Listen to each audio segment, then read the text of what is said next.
দোস্তরা, একজন IAS officer সাহেবা তার অফিসিয়াল গাড়িতে চেপে জরুরি একটা কনফারেন্সে যাচ্ছিলেন। হঠাৎ গভীর জঙ্গলের ধার ঘেঁষে গাড়ির টায়ার ফেটে যায়। ড্রাইভার নেমে ডিগি খোলে, কিন্তু স্টেপনি নেই। সাহেবার রেগে আগুন, কারণ মিটিংয়ে লেট হলে বড় বিপদ। তিনি ড্রাইভারকে টায়ার খুলে শহরে নিয়ে পাংচার লাগিয়ে আনতে বলেন, কিন্তু জঙ্গলে কোনো দোকান নেই। শেষে ড্রাইভার একটা মোবাইল পাংচার মেকানিককে ফোন করে, নাম তার অর্জুন। 15 মিনিটে অর্জুন এসে হাজির, পিছনের টায়ার ঠিক করে দেয়। কিন্তু যখন সাহেবা, যার নাম প্রিয়াঙ্কা শর্মা, তাকে দেখেন, তখন তার মুখ ফ্যাকাশে হয়ে যায়। অর্জুনও গাড়ির ভিতর ঢুকে জ্যাক নিতে গিয়ে প্রিয়াঙ্কাকে দেখে হচকিয়ে যায়। টাকা নেয় না, শুধু বলে, যদি কখনো সরকারি কাজে সাহায্য লাগে মনে রাখবেন। প্রিয়াঙ্কা একটা কার্ডে নিজের নম্বর লিখে দেন। কিন্তু দোস্তরা, এই দুজনের মধ্যে কি গোপন রহস্য লুকিয়ে আছে? কেন একজন আইএএস অফিসার একটা পাংচারওয়ালাকে দেখে এত অস্থির? চলুন জানা যাক এই হৃদয়স্পর্শী প্রেমের কাহিনী, যেখানে ভাগ্য একটা পাংচার দিয়ে দুটো ভাঙা জীবনকে আবার জুড়ে দেয়। ভিডিওতে এগোতে আগে যদি প্রথমবার এসে থাকেন, চ্যানেল সাবস্ক্রাইব করুন, লাইক করুন, আমার উৎসাহ বাড়বে।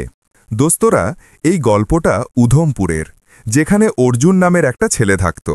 অর্জুনের পরিবারে তার মা, বাবা আর একটা ছোট বোন, এরা সবাই হাসি খুশিতে নিজেদের জীবন কাটাত। সব কিছু খুব ভালোভাবে চলছিল। একদিন তাদের রিশতেদারিতে একটা বিয়ে হয়।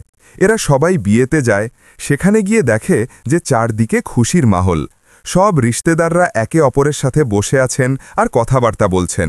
বিয়েতে জবরদস্ত রৌনক ছিল। সেখানে বিয়েতে অর্জুনও তার মামার ছেলের সাথে ঘুরছিল। তখনই তার চোখ পড়ে একটা খুব সুন্দর মেয়ের ওপর, যাকে দেখে অর্জুন প্রথম নজরেই তার ওপর নিজের দিল হারিয়ে ফেলে, আর তাকে প্রথম নজরেই একতরফা ভালোবাসা হয়ে যায়।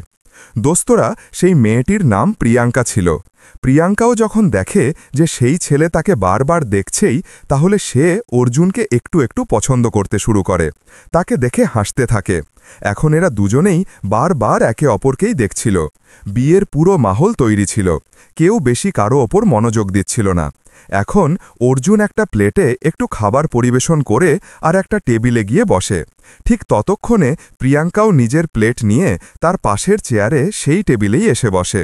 এখন দুজনেই ভয়ে ভয়ে একে অপরকে হায় হ্যালো করে আর একে অপরের নাম ইত্যাদি জিজ্ঞাসা করে, আর নিজেদের তথ্য একে অপরকে দিয়ে দেয়। তাই তাদের জানা যায় যে এরা দুজনেই দূরের রিশতেদার। কিন্তু সম্পর্কটা এমন ছিল যে যদি এরা দুজনেই চাও তাহলে বিয়ে করতে পারে।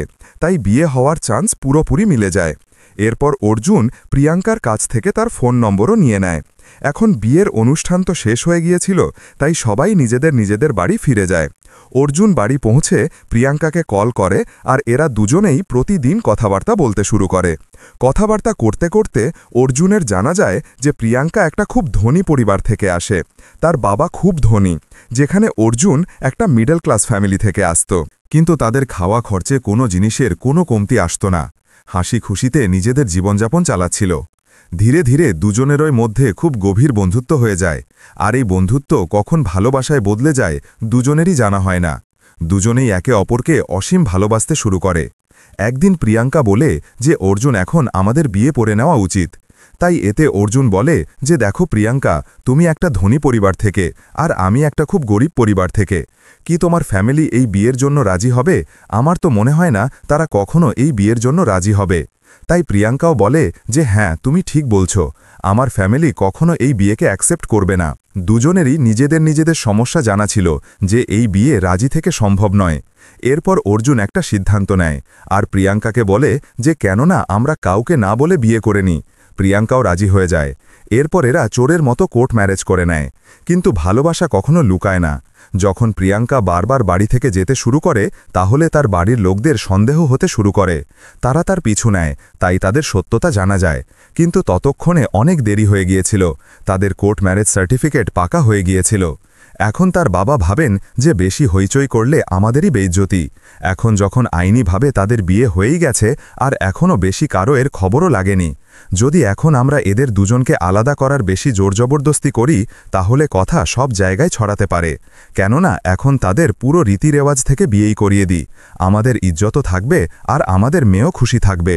এরপর দুটো পরিবার নিজেদের মধ্যে বসে কথাবার্তা করে, দুটো বাচ্চাকে ডাকা হয় আর বিয়ের তারিখ ঠিক করে পুরো রীতি রেওয়াজ থেকে তাদের ধুমধাম করে বিয়ে হয়ে যায়। কিন্তু দোস্তরা, এখানে আপনারা একটা কথা কমেন্ট করে অবশ্যই বলবেন যে যদি প্রিয়াঙ্কা নিজের ফ্যামিলির সাথে একবারও বিয়ের কথা বলতো তাহলে হয়তো তাদের ফ্যামিলি রাজিও হতে পারত।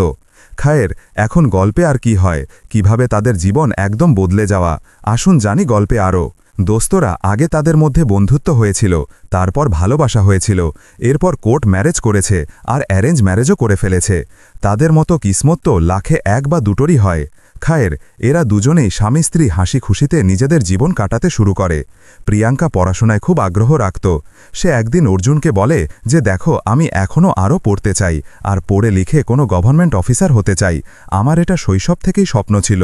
অর্জুন নিজের স্ত্রীর কথা টালতে পারে না, কিন্তু বলে যে যদি তুমি পড়াশোনা করবে তাহলে ঘর গৃহস্থালী কে দেখবে। তাই প্রিয়াঙ্কা বলে, আপনি এর চিন্তা করবেন না, আমি সব কিছু ম্যানেজ করে নেব। এরপর সে নিজের শ্বশুরবাড়িতেই থেকে পড়াশোনা আবার শুরু করে দেয়। অর্জুনের বাড়ির লোকেরাও নিজেদের বউকে বেশি রোকটোক লাগাত না যে পড়াশোনা কেন করছো, তারাও চাইত যে ভালো কথা, বউ মন দিয়ে পড়ুক আর কোনো মুকাম হাসিল করুক। সময় এমনই কাটতে থাকে, কিন্তু কিছু সময় পরেই প্রিয়াঙ্কাকে অর্জুনের বাড়িতে অনেক কমতি দেখা দিতে শুরু করে। তাই সে নিজের মায়ের সাথে ফোনে কথাবার্তা করে যে মামিজি, এখানে আমার প্রয়োজন অনুযায়ী কোনো জিনিসই পাওয়া যায় না। তাই প্রিয়াঙ্কার মা তাকে বোঝানোর বদলে উল্টো তার মাথায় অর্জুনের প্রতি বিষ ঢেলে দেয়। এখন প্রিয়াঙ্কা প্রতিদিন অর্জুনকে তানা মারতে শুরু করে যে তোমার থেকে কামানো হয় না, বাড়িতে কোনো জিনিস প্রয়োজন অনুযায়ী নেই, বিয়ের আগে তো খুব বড় বড় স্বপ্ন দেখাতে আমাকে, এখন কি হলো। তাই এসব ছোট ছোট কথায় অর্জুনের মাও অংশ নেয় আর প্রিয়াঙ্কাকে বলে যে বেটি, তুমি ধনী বাড়ির আর আমার ছেলের তোমাকে আগে থেকেই জানা ছিল, আমরা এত ধনী লোক নই, আমার ছেলে তোমার সাথে জোর করে বিয়ে করেনি, তুমি নিজের ইচ্ছায় তার সাথে এখানে এসেছ, আমাদের থেকে যতটা হয় তোমার জন্য করি, ধীরে ধীরে অবস্থা শুধরে যাবে। কিন্তু বেটি, এখন যদি তোমাদের দুজনের বিয়ে হয়ে গেছে, তুমি এখন যদি এমন বাড়িতে এসে থাকো তাহলে আমার ছেলের কমতি বের করবে, তাহলে এমন চলবে না, তোমাকে আগেই সবকিছু দেখে নেওয়া উচিত ছিল। সময় এমনই কাটছিল, প্রায় 1 বছর তাদের বিয়ে পুরো হয়ে যায়। কিন্তু প্রিয়াঙ্কার ধৈর্য এখন ভাঙতে শুরু করে টাকার টানাটানি নিয়ে, কারণ প্রিয়াঙ্কাকে এখন নিজের স্বপ্নও পুরো হতে দেখা যাচ্ছিল না। একদিন শুধু ছোট একটা কথা নিয়েই দুজনের মধ্যে ঝগড়া এত বেশি বেড়ে যায় যে প্রিয়াঙ্কা নিজের মায়ের বাড়ি চলে আসে আর কোর্টে কেস দায়ের করে তালাকের জন্য ফাইল জমা করে দেয়। কিছুদিন পরেই দুজনের তালাকও হয়ে যায়। প্রিয়াঙ্কা নিজের মা বাবার সাথে থাকতে শুরু করে। পড়াশোনা তো তার চলছিলই, আর 2 বছর খুব মেহনত করে পড়াশোনা করে সে একটা জেলা ম্যাজিস্ট্রেট অর্থাৎ একজন ডিএম হয়ে যায়। ওদিকে অর্জুন নিজের স্ত্রী ছেড়ে চলে যাওয়ার পর পুরোপুরি ভেঙে পড়েছিল। 1 বছর পর হঠাৎ মায়ের অসুস্থতাও খারাপ হয়ে যায়। যা কিছু টাকা ছিল সব তাদের চিকিৎসায় লাগিয়ে দেওয়া হয়, কিন্তু তবু কিছু হাসিল হয় না। মায়ের মৃত্যু হয়ে যায়। মায়ের মৃত্যুতে অর্জুন আরও বেশি শকে চলে যায়। না কাজে যায় না কোথাও, শুধু বাড়িতেই থাকে। এখন খাওয়া খরচের গুজারাও করা কঠিন হয়ে যায়। তাই সে নিজেকে সামলে কোনো কাজের খোঁজে বেরোয়। তার একটা দোস্ত ছিল যে টায়ার পাংচার জোড়ার কাজ করত। তার কাছে যায়, নিজের পুরো গল্প তাকে শোনায় আর বলে যে ইয়ার ভাই, কোনো কাজ ইত্যাদি আমাকেও বলো, আমাকেও যা করার পর নিজের বোন আর বাবুজির পালন পোষণ করতে পারি। খুব সমস্যায় আছি আমি এই দিনগুলোতে। তাই তার দোস্ত বিনা দ্বিধায় তাকে পরামর্শ দিয়ে বলে যে অর্জুন ভাই, আপনিও টায়ার পাংচারের দোকান খুলে নিন, এতে বেশি টাকাও লাগাতে হয় না, খুব কম টাকায় কাজ শুরু হয়ে যায়, আর শুধু মেহনত করে নিজের মজুরি সহজে বের করে নেবেন। তাই অর্জুনও ভাবে যে চলো ঠিক আছে, ফিলহাল এই কাজই করে নি।